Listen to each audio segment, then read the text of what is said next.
Aquí tenemos la tabla que relaciona los aminoácidos que van a insertarse en la cadena de proteínas con los codones que se leen. Entonces aquí el concepto es que tenemos un compuesto, un polímero llamado RNA mensajero,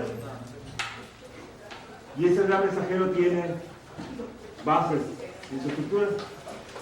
Tiene, por ejemplo, A, U, G, C, C, A, U, C, lo que sea. Y lo que tenemos que hacer para poder decodificar el mensaje es convertir este mensaje en una cadena de aminoácidos. El aminoácido 1, el 2, el 3 y el enésimo aminoácido, ¿no? Y la manera de hacerlo esto es buscar el primer mensaje que diga auge. Se debe comenzar por el casquete de metilguanosina. Acuérdense que de este lado está el casquete, aquí está la cola poli-A, y en medio está el código genético, ¿no? Y lo que hace el ribosoma es buscar desde el 5 hacia acá el primer AUG. Entonces dice AUC no es, UCG tampoco es, CGA tampoco es, GAU tampoco, AUG. Este AUG significa inicio. Inicio de traducción.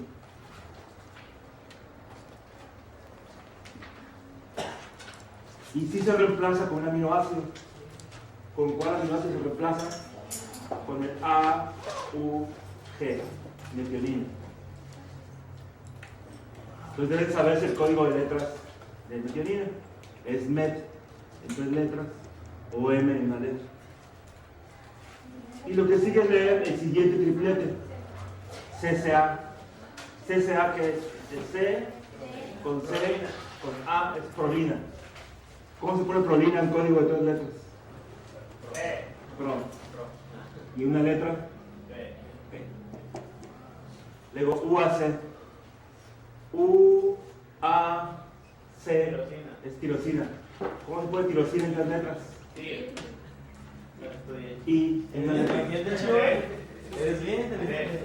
¿No es T? T es treonina. En la letra. Pues para que no adivinen, y como no requieren estar memorizando esto, les mandé una presentación en PowerPoint que contiene la información que van a requerir. Y la presentación es esta. La envié a Berenice para que la subiera al sitio de internet del... Y aquí está este. Aquí están los códigos de aminoácidos. Tirosina es Y. Y, perdón. Y esto que está aquí, toda esta diapositiva, aquí los 4 diapositivas, las pueden traer de su examen. No deben memorizar nada del examen. Nada de esto. Sí, otras cosas sí. Pero de esto nada más es. Contiene el código genético, los promotores RE, TATA, DC, y R, cuál es la secuencia que tienen, cuál es la proteína que lo enlaza y a qué distancia se encuentra del inicio de transcripción. Es la primera diapositiva. La segunda es el código genético en este formato. La tercera es el código genético en otro formato diferente, pero es lo mismo. Y la cuarta son los aminoácidos, sus nombres, código de 3 letras, código de la letra y a qué grupo pertenece. Yes. ¿El examen del viernes va a ser de 10 preguntas o el proceso? Sí, 10 preguntas. Ese examen. Pero esto no es bueno para el No va a ser un ejercicio, voy a contar toda la teoría de esto.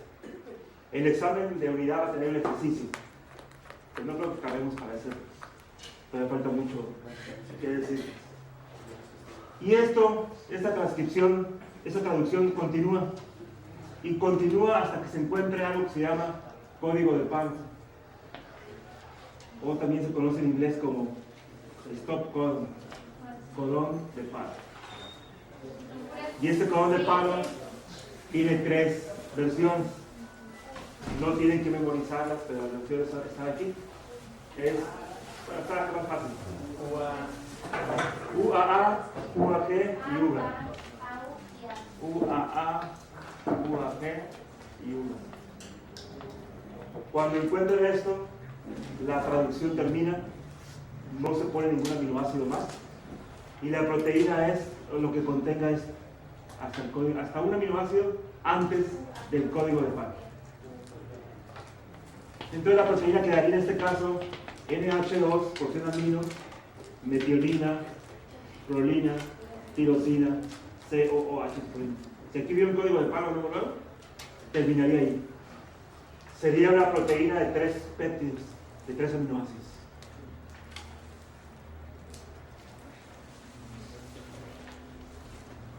En esta diapositiva pueden ver ustedes que el código genético tiene más de una equivalencia. Aquí pueden ver, por ejemplo, que histidina se codifica con CaCOU y leucina se codifica, por ejemplo, con la letra CU, lo que sea, o con UUAOP. Es interesante porque si ocurre una mutación, por ejemplo, en el código genético que cambie, por ejemplo, esta A por una G, no pasa nada a nivel de traducción. Pasa algo a nivel del código genético, sí hay una mutación, pero no tiene implicaciones en la proteína que se hace, porque CUA o CUG ambas codifican leucina. Por eso se dice que el código genético es degenerado. No es porque le guste sea pedófilo, sino porque más de un código, más de un codón codifica el mismo aminoácido. Los puntos importantes aquí es que metionina, aquí está, es el código, es el inicio, está. Y estos 3 códigos son pares. Y ya nada más todo consiste en ir reemplazando los tres letritas que vean.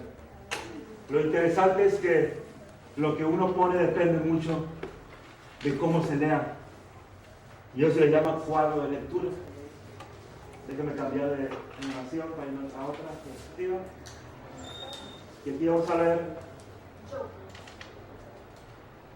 que dependiendo del cuadro de lectura es lo que se va a leer. Si ya lo saben, transcripción, ¿verdad? Empalme alternativo, ya lo vimos.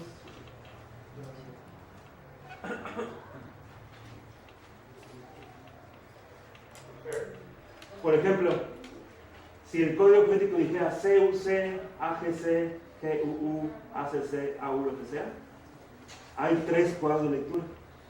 El primer cuadro de lectura es comenzar con la primera letra y hacer juegos de 3 dígitos. Si así lo hiciéramos, CUC significa leucina, AGC significa serina, valina, clonina. Pero si comenzamos a leer una letra después, todo cambia, porque en lugar de ser CUC es UCA. Y UCA no es leucina, es serina. Y el segundo aminoácido no es serina, es alanina. Y el tercero no es valina, es leucina.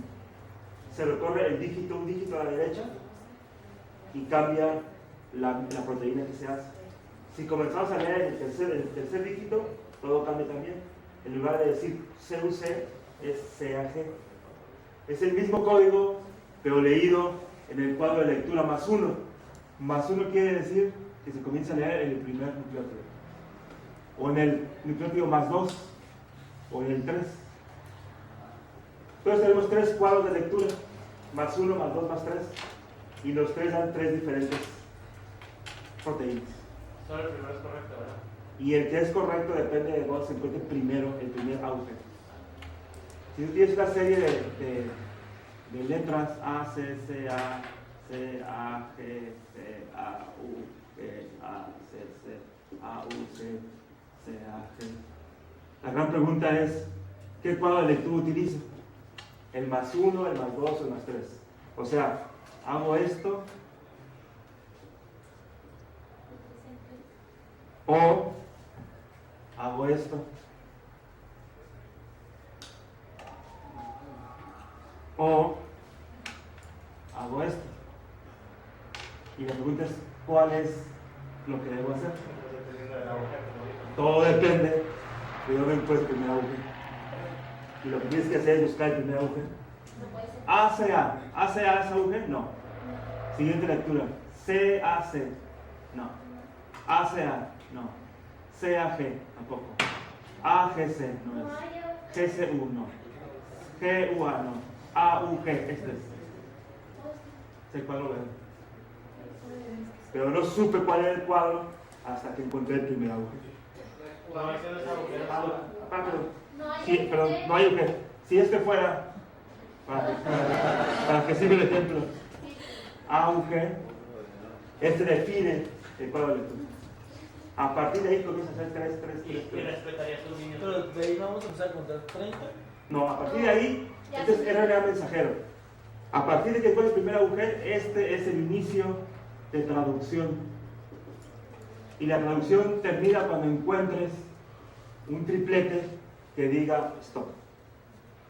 Si no encuentras un triplete que diga stop, la proteína no sirve, se va a destruir. ¿Por qué se va a destruir? Porque no va a tener la gorra ni la caja. No, sí, el problema es que este tiene gorra. Esto que estamos hablando ahorita aquí, este es RNA mensajero. Cola de polidad. Esto tiene aquí en su parte interior, tiene codones. Encuentras uno de estos y encuentras y dices stop. Y la proteína es nada más de aquí hasta aquí. Es una cadena de aminoácidos. Termina en COH y empieza en NH2. Pero si no encuentras código de paro, el ribosoma continúa leyendo. Y continúa leyendo hasta que llega al final a la cola poliar. Y eventualmente la cola poliar va a leer A. Acuérdense que aquí hay 150 o 150 A's. ¿Y qué significa A en el código genético? A significa lisina. Entonces lo que va a pasar al final es que si esta proteína que se está haciendo no tiene código de paro, se le van a agregar un montón de lisinas. Y la lisina se pone en las letras de una sola letra, se dice KKK. Y la KKK es un aminoácido de carga positiva muy importante. Y lo que hace es que las proteínas se marcan para la destrucción. Las proteínas que se hacen de RNA mensajeros que no tienen códigos de paro, tienen KK al último. KKK. Y esa KKK las marca para ser destruidas. Y es el truco, por el cual el cerebro se da cuenta de que no tenía código de paro esta proteína. Entonces, se lo destruye las proteasas. Hay unas enzimas que se dedican a buscar proteínas con cargas positivas predominantes y cuando la encuentran, la destruyen.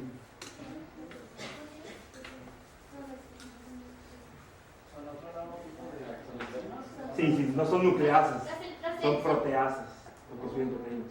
Pero son proteasas que identifican las lisinas. Al final, ahí son proteínas. Entonces ese es el truco.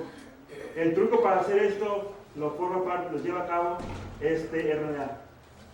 Este es el famoso RNA de transferencia. El RNA de transferencia es lo que acopla el lenguaje de los aminoácidos con el lenguaje de los nucleótidos. Si tenemos aquí un RNA mensajero, y aquí tienes, por ejemplo, los codones en este mensajero, lo que hace que se acople o que se mueva al lenguaje de las proteínas es este acoplador. Esto que está aquí es el RNA de transferencia. Aquí tiene el anticodón. El anticodón son las letras inversas o complementarias al codón. Y por cada tres letras tiene nucleótidos, tiene aquí 3 letras en el lenguaje de nucleótidos también. Y eso corresponde a un aminoácido. Por ejemplo, el codón AUG, que codifica metionina o inicio de transcripción, tiene un anticodón complementario a este. En lugar de A, que tiene U. En lugar de U, que tiene A. En lugar de G, tiene Entonces, la parte de aquí, en el RNA de transferencia, que codifica metionina, dice UAC, y aquí arriba tiene metionina. Y aquí pueden ver que el RNA de transferencia tiene forma de un trébol de 3 hojas. Tiene 3 brazos. El brazo D, el brazo T y el brazo anticodón. ¿Para qué sirve el brazo D y T? Son los que dan la anatomía para que se mete en el ribosoma. Para que pase el ribosoma. Y al final, en la porción 3' tiene enlazada la proteína, el aminoácido. Entonces, esto que está aquí es un RNA lineal, pero está doblado en forma de trébol porque tiene aquí clases complementarias. Aquí bases que se complementan y queda este vacío.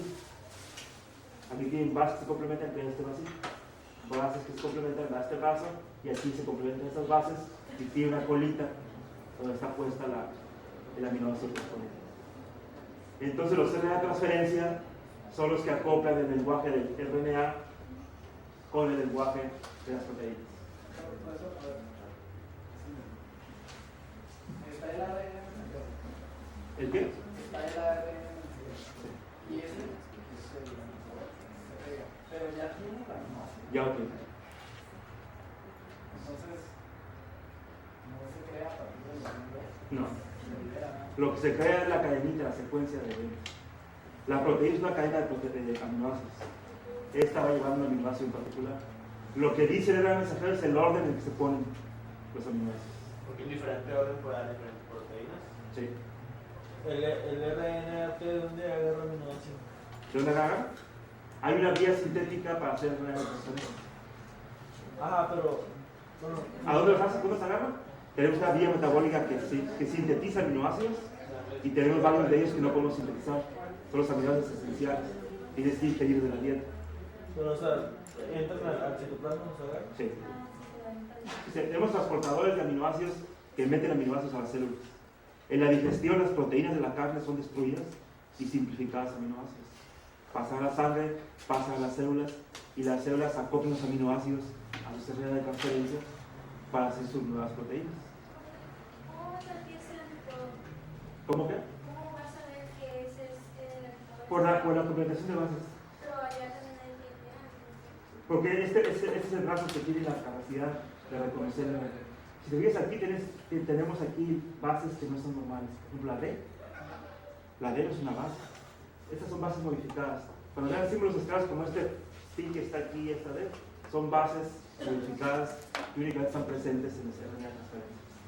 Pero la presencia de las bases modificadas hace que se identifique esto. Porque la pregunta ahí es interesante. ¿Cómo sabe el RNA de transferencia cuál brazo es el que debe ir? Por cómo está rodeado por su vecindad. Por los nucleótidos modificados que tiene alrededor de él. Por ejemplo, esta Y que está aquí no es que sea tirosina. Es un nucleótido modificado. Este phi es un nucleótido modificado. Y de esa manera se puede acoplar en el ribosoma esta parte de aquí con el RNA.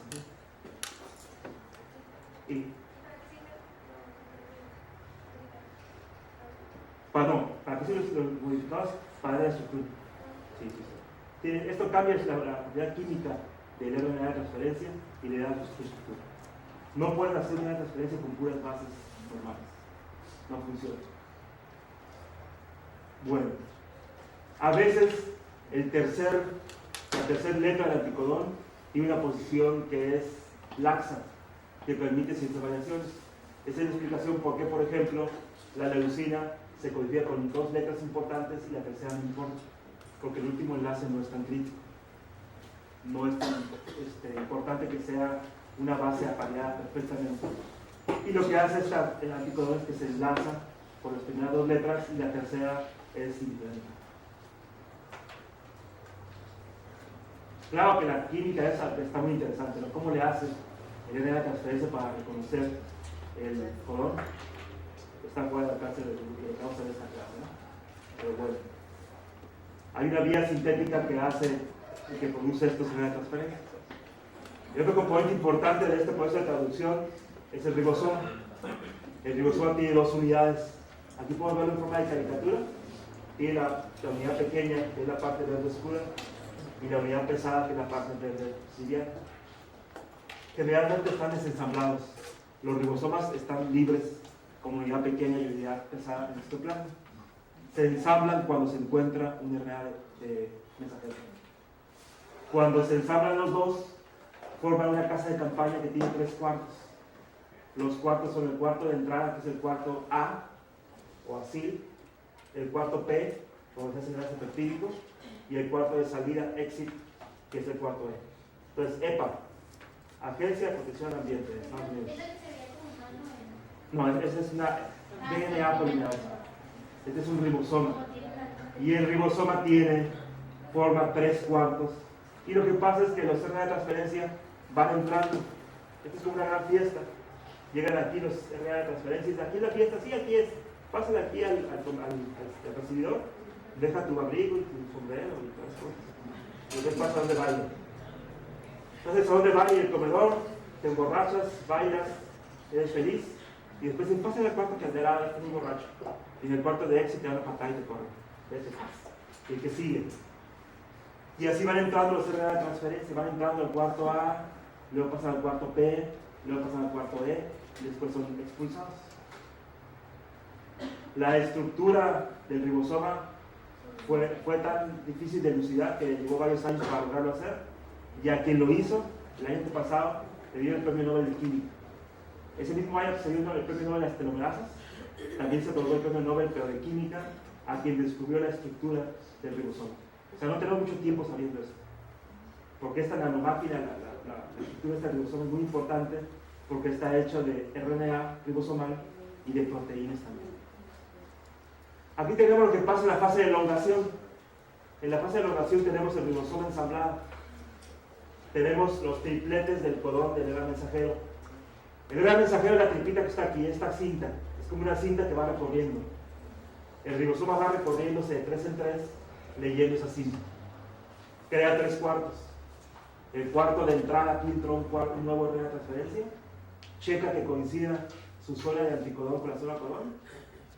Si esto pasa, se cataliza una reacción, se hace un enlace peptídico entre este aminoácido y este aminoácido nuevo. Entre el último aminoácido que tenía aquí el RNA de transferencia que está en la posición P, se hace una conexión aquí, un enlace peptídico con el nuevo aminoácido que entró. Entonces este pobre ya no tiene la responsabilidad de traer consigo a la proteína. Le pasó la proteína al RNA de transferencia. Y ¿sabes qué? Ya no sirve mucho. La cabeza del ribosoma se disloca a la derecha. Y al dislocarse, el que era cuarto P se convierte en cuarto E. ¡Oh! Hacen problemas. Y el que era cuarto A se hace cuarto P. Pero la parte de abajo está dislocada. Eventualmente se mueve hacia este lado derecho la parte de abajo y ya forma los cuartitos. Este pobre que está en el cuarto E ve cómo llegan los guaruras y dicen adiós. ¡Pum! Le da una patada. Pasa el cuarto de salida, gracias. ¡Ey! Nomás me usaron. Nomás me invitaban para que yo les diera este regalo, el regalo 3. Pues sí, adiós. El que sigue. Invitado número 5. Pásale. Bienvenido al cuarto número 5. Checa su identificación que sea el correcto. Si es el correcto, hace un enlace peptídico entre 4 y 5. Recoge el ribosoma y corre al 4. Y esto lo ponen en el trofeo así. ¡Ay, es el más importante del mundo! Y después lo pasa al cuarto y lo coge. Y eso están haciendo continuamente en la fase de elongación de la traducción. Como sé que a lo mejor se olvidó esto, voy a poner una animación de eso para que se acuerden.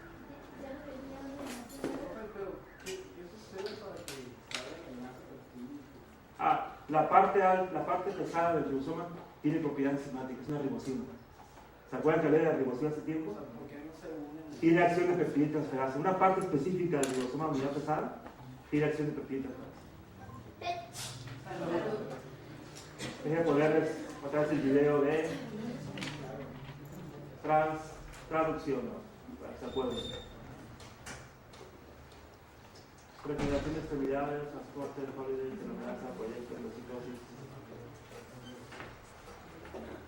Translation. No voy a poner audio para evitar toda la designación. Así que tenemos. Lo voy a explicar yo.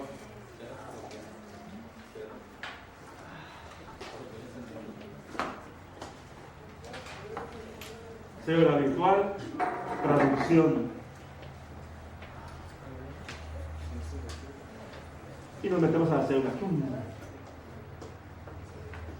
La traducción es la síntesis de una proteína a partir de un templete de RNA mensajero. Los participantes son el RNA, el ribosoma pesado y ligero, el RNA de transferencia, el factor de liberación.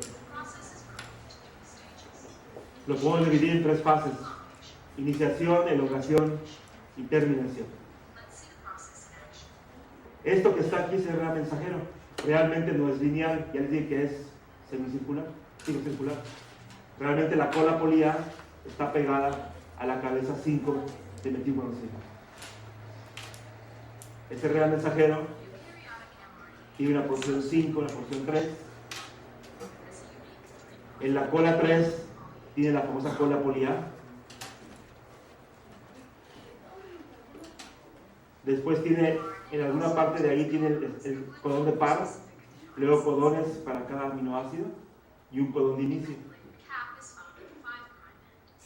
El ribosoma lo que hace es que comienza a buscar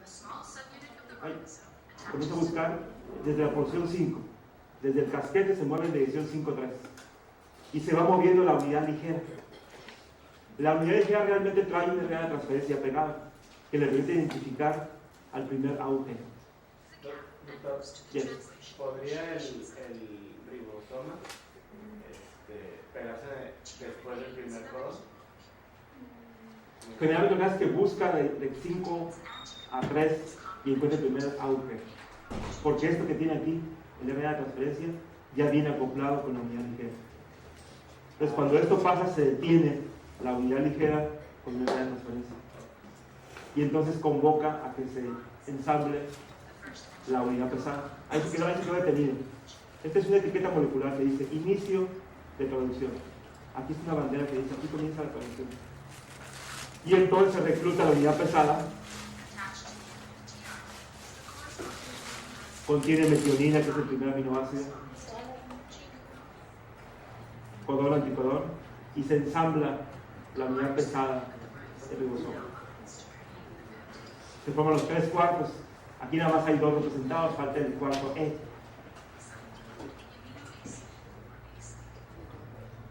Vemos cómo está el cuarto P, o peptídico, y llega el nuevo RNA de transferencia. Se verifica que lo que diga aquí coincida con esto. Que el codón de aquí coincida con el anticodón. Si aquí dice U, aquí debe decir A. Y tiene asociado un aminoácido particular por esa secuencia.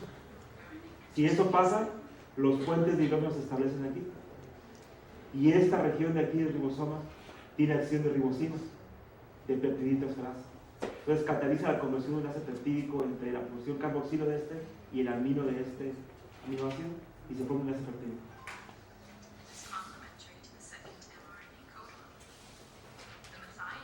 Se transfiere al otro y este RNA de transferencia queda sin su aminoácido y este queda con todos los aminoácidos previos a él. En este caso más es 1, pero si este fuera 150 tendría 149 aminoácidos pegados a él. Y se va, pasa a la cavidad de salida y se expele esto. Sería la E. Después se disloca el ribosoma hacia la derecha. Y de haber estado en la posición A, pasa a la posición P. Entra el nuevo RNA de transferencia y de manera sucesiva se van haciendo, va creciendo la colita esta, que es la proteína. Y lo que va haciendo el ribosoma es que va leyendo de 3 en 3 los tripletes. ¿Se la pasa dislocado? Sí. Se movió primero la porción. Sí, pero la animación es imprecisa. Y lo sigue haciendo hasta que encuentra un codón de paro, que es el rosa que está aquí.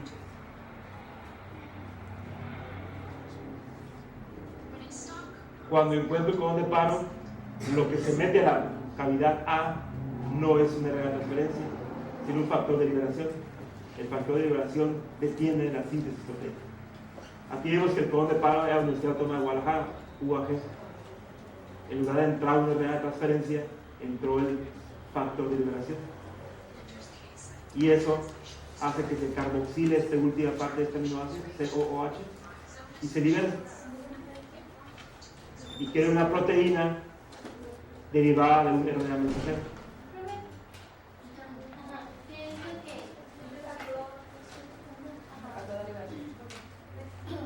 Factor de liberación. ¿Qué es lo que?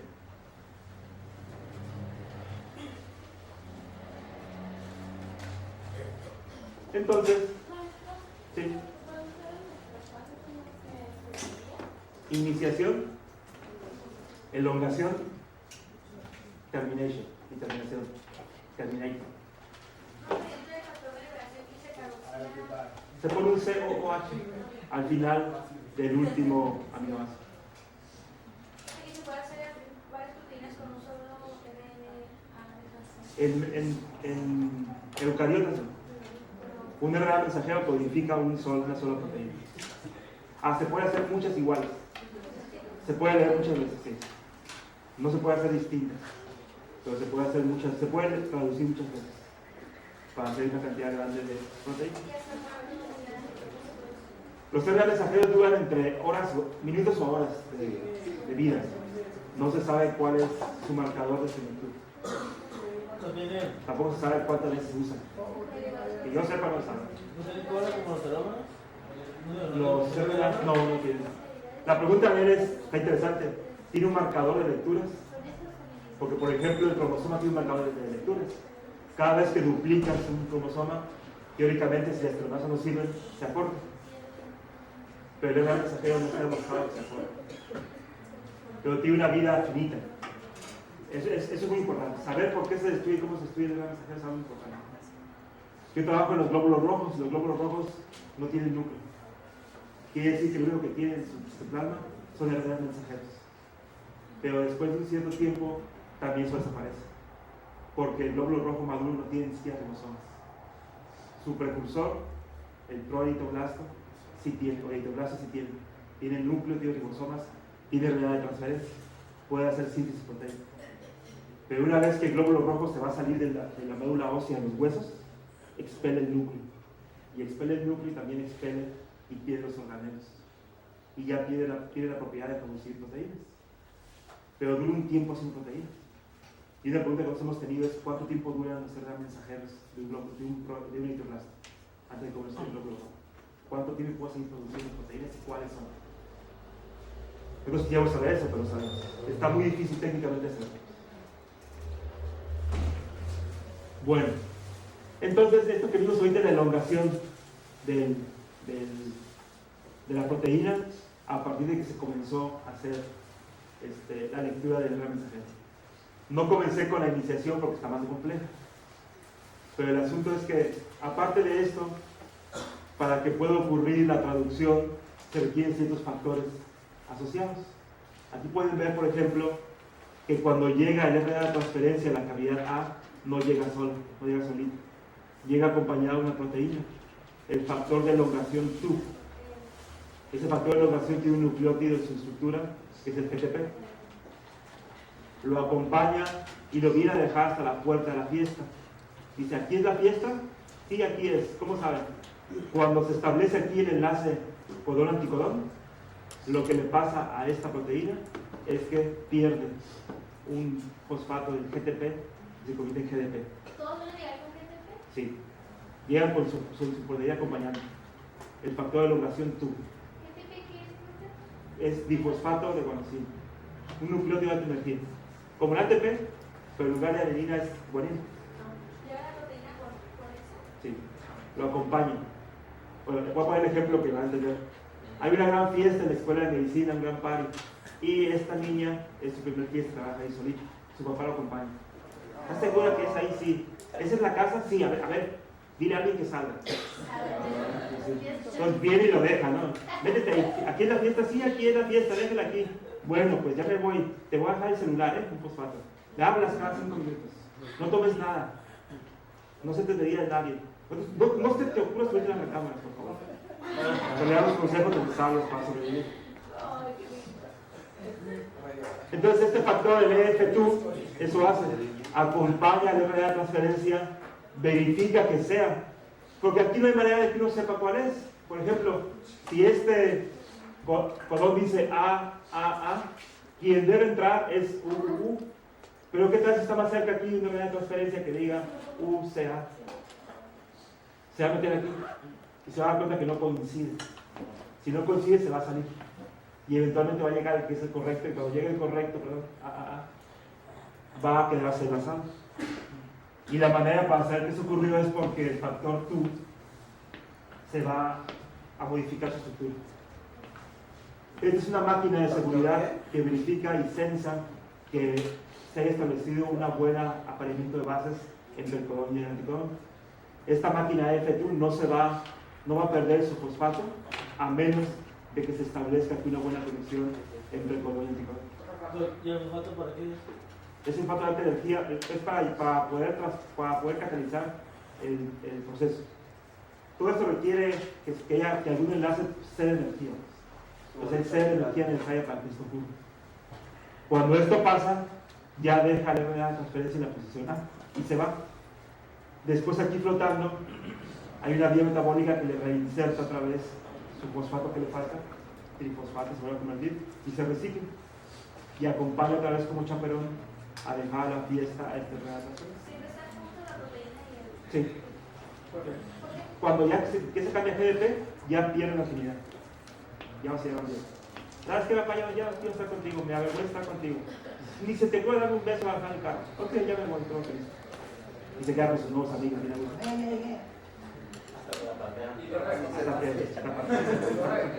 ¿Qué es el factor?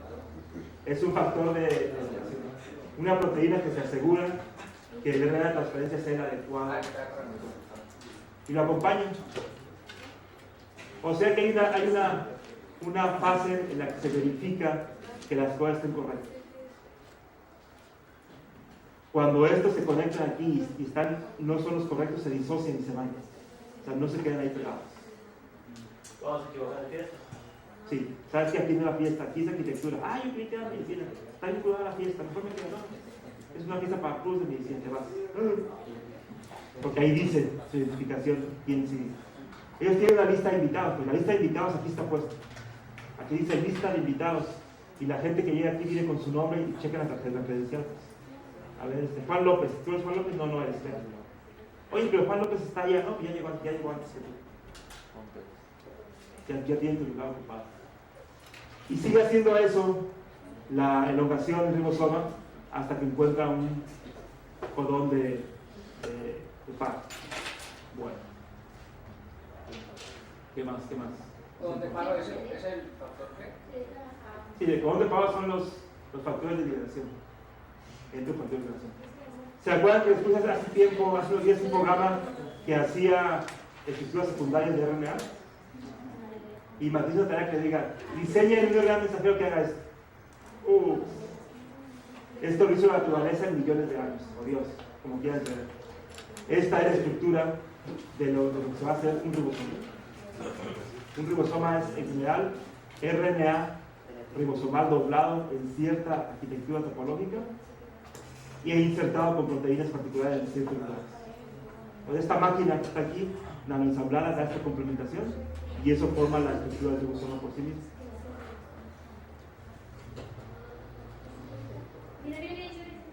¿Cómo inician las cosas? No les he dicho cómo inician las cosas, lo voy a decir, voy a dar la versión rápida y la vuelvo a mencionar el día siguiente clase. Profe, el GTP que va a dejar el fosfato. Va a liberar. Va a liberar, entonces lo va a dejar a. Un sobre. Lo libera. ¿Y se vuelve GTP, profe? Sí. Esto que está aquí es la víbora que se está mordiendo la cola, es el RNA mensajero. Lo verde es el RNA, lo azul es el RNA mensajero. La cola poliar tiene asociadas ciertas proteínas que tienen afinidad con la cola poliar. El casquete de metilguanosina tiene asociada una proteína. Esta proteína tiene un nombre muy largo que es EIF4E, que es un factor de iniciación en eucariotas 4E. Este factor de iniciación lo que hace es que reconoce la cabeza de metilguanosina. Sí, una proteína que identifica el casquete y lo recubre. Entonces tienes proteínas que recubren la cola, tienes proteínas que recubren el casquete. Si tuvieras una proteína que reconocía más cosas, podías juntar cola con cabeza. Y sí existe. Es esa fuera del mito. Y esa proteína es la 4G. La proteína 4G es aquella que conecta la proteína que identifica el casquete con la proteína que identifica la cola poliana. Entonces crea una estructura circular de RNA mensajero. Esto tiene múltiples ventajas que después le voy a decir cuáles son. Es que no se cae, entonces no se va. No, que cuando acabe el efecto de producción está cerca del inicio. ¿Cómo se llama la que cubre la cadena poliana? La cadena poliana no tiene, es una cadena con afinidad, no tiene nombre aquí puesto. Es una proteína con afinidad a la cola poliana. Hoy también importan los nombres, ¿eh? No les voy a preguntar que se aprenden los nombres, no es importante. Lo importante es el concepto de que hay una proteína que pega la cola A con la cabeza. Y lo importante aquí es que hay un identificador molecular de la cabeza. Y lo que hace el ribosoma, la unidad ligera, es irse hacia allá. Porque la gran pregunta es cómo sabe la unidad ligera del ribosoma dónde está la porción 5 de RNA mensajero. Y lo sabe porque las proteínas del casquete y la proteína 4G le dicen dónde está. No debe ser por el azúcar o por el fosfato. No. Así que no, todo tiene que ser fosfato. No, bro. Que lo que ha descubierto. ¿Pero qué? Lo que ha al final. Al final de... Sí, porque hay que empezar con azúcar y va a ser el 5 y que... Sería muy difícil diferenciar de las partes que están. Aquí el problema es cómo diferenciar dónde aterrizar. Si tienes un lugar, un montón de pistas de aterrizaje que te van a decir aquí aterriza, nos hacen para aterrizar. Porque tienes una que tiene cierta señalización, entonces aterriza este ribosoma ligero cerca del casquete. Pero llegaríamos al piso, ¿no? Porque se dice, ¿cómo sabe que empieza el 5? No hay nada lo mismo porque si aterriza después del agujero, ya la volaste. Por ejemplo, si aquí tienes un agujero y luego tienes aquí dígitos y aquí dice agujero otra vez, tienes un problema. Que si aterriza de este lado, va a identificar este como el primero y va a empezar a traducir. Si aterriza aquí, va a identificar este como el primero y va a comenzar a traducir a partir de esto. Y se van a dar problemas. Entonces, aterrizando aquí, vas a hacer una proteína corta, en el mejor de los casos, o una proteína mutante. Pero me refiero a que ¿cómo identificar que la porción 5, no? Porque con la proteína, pues no es lo mismo, la proteína ¿cómo identifica que es el lado 5? Por la afinidad que tiene con el antiguanosina. Aquí todos son, acuérdate que esta parte de aquí se ventiló. La metilguanosina y la ventilación de la ribosa del segundo aminoácido hace que la proteína de esta rosita identifique el casquete. Aquí todo es química de complementación topológica y de cargas de pesaje. Entonces la química hace que el casquete sea identificado por esta cosa y esta cosa identifica con la 4G la cola con esto y después el ribosoma, unidad ligera, identifica esta región con esta proteína. Son como tener legos de estudios complementarios. Que conforme ensamblan más legos, queda la distribución nueva que es identificada por el próximo lego. La vitamina 4 llega con La proteína 4 se ensambla para acoplar cabeza con cola. Sí, pero así como hay distintos países como si las ribosomas le llevan. Sí. Aquí el ribosoma no lo lleva, ¿eh? El ribosoma lo que lleva es en su cavidad P, ya lleva el codón que codifica metionina. Entonces, llevando este codón, después se pone a leer de 5 a 3 hasta que encuentre el primer agujero. Cuando encuentra el primer agujero, se detiene e invoca la presencia de la unidad pesada y ya forma el ribosoma por sí mismo y comienza el proceso de elongación. Pero la iniciación es cómo le hace para identificar el agujero. Lo hace porque esta unidad ligera ya viene ensamblada con su RNA de transferencia que identifica metionina. Y como aquí dice UAC, que es lo contrario a AUG, se detiene cuando encuentra el primer agujero. Y está en la zona P. Entre donde empieza y donde está la metionina, ¿cuántos núcleos son? No, es variable. Toda esa porción es variable y depende de la secuencia del gen. A veces está luego cerquitas de la zona y a veces no. Stop. Como me dan 2 minutos voy a parar. Stop. Acá está.